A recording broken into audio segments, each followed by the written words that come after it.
Bismillahirrahmanirrahim. Okey, tuan-tuan, Ustaz nak tunjukkan bagaimana kita nak mulakan tawaf.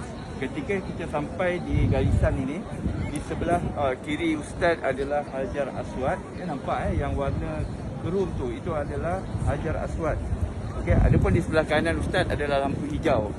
Tengok lampu hijau di sana. Okey.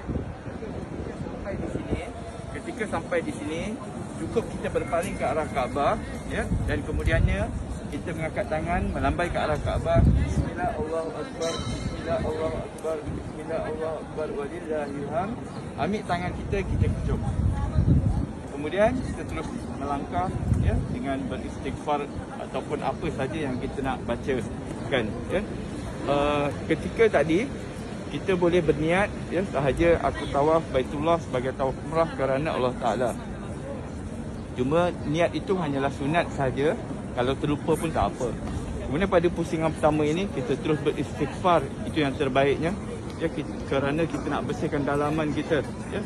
Apa yang berkarat dalam hati ini kita minta Allah bersihkan, ya. Kita datang dengan dosa yang banyak. Kita adalah pendosa, banyak dosa yang kita bawa, kita bermaksiat dengan Allah Subhanahu Wa Taala. Maka mohonlah istighfar dan mohon keampunan daripada Allah.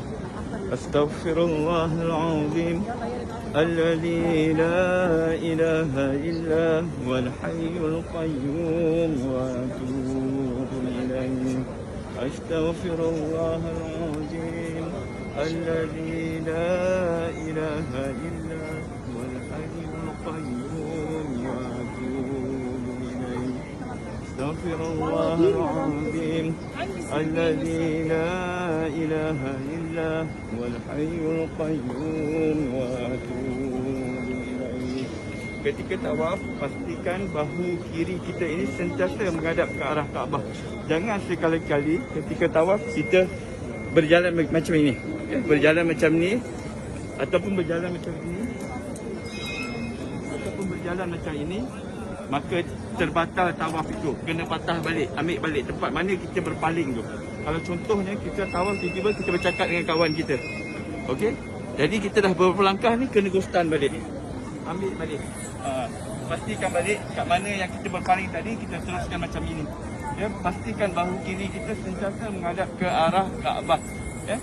Dan kita teruskan langkah dengan terus beristighfar kepada Allah Subhanahu Wa Taala. Kita keliling Kaabah, ya, pada pusingan pertama ni, teruskan dengan istighfar sambil tawaf.